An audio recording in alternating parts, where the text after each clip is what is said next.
नमस्कार मित्रांनो, Chris stock या यूट्यूब चॅनलवर तुमचं स्वागत. तर मित्रांनो, तुम्ही जर नवीन चॅनलवर आला असाल तर क्रिस स्टॉक या चॅनल सबस्क्राईब करायला विसरू नका, जेणेकरून लेटेस्ट अपडेट तुम्हाला लवकरात लवकर मिळून जातील. तर मित्रांनो, सांगायचं झालं तर व्हेनेझुएलाच्या तेलामुळे भारताच्या जवळजवळ वाचणार आहेत 25,000 कोटी रुपये. तर याविषयी आपण सर्व सविस्तर माहिती पाहणार आहोत.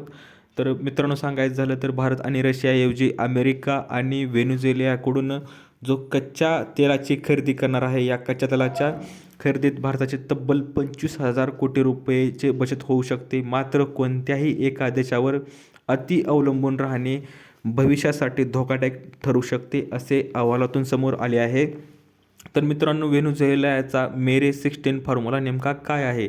तर आपण पाहणार आहोत की व्हेनेझुएलाचे मेरे 16 हे जड कच्चे तेल भारतासाठी फायदेशीर ठरू शकते. सध्या या तेलाची किंमत प्रति बॅरल $51 आसपास आहे आणि जर हे तेल रशियाच्या तुलनेत $10 ते $12 सवलतीने मिळते आणि वाहतुकीचा खर्च अधिक असूनही ते भारतासाठी परवडणारे ठरेल. विशेष म्हणजे भारताच्या सरकारी आणि खाजगी दोन्ही कंपन्यांच्या रिफायनरी शुद्धीकरण केंद्रे हे जड तेल आणि प्रक्रिया करण्यास सक्षम आहेत. आणि भारताचा तेल पुरवठा कोण आहे?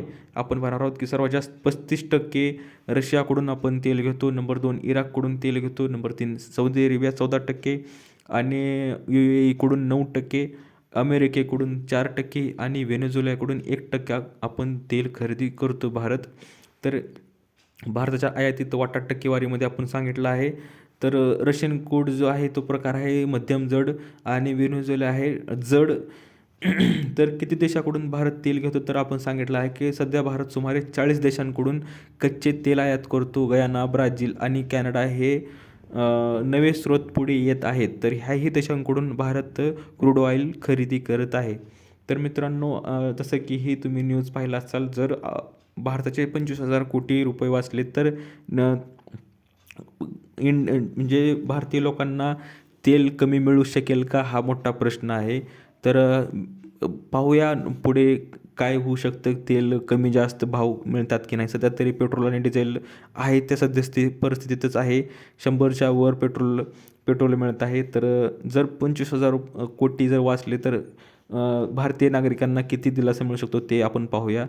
तर दिलेली माहिती समजली असेल तर व्हिडिओला लाईक करा, जास्तीत जास्त शेअर करा आणि अशाच अपडेटसाठी क्रिस स्टॉक या चॅनलला सबस्क्राईब करायला विसरू नका. तर भेटूया पुढच्या व्हिडिओमध्ये अशीच एक अपडेट घेऊन. तोपर्यंत धन्यवाद.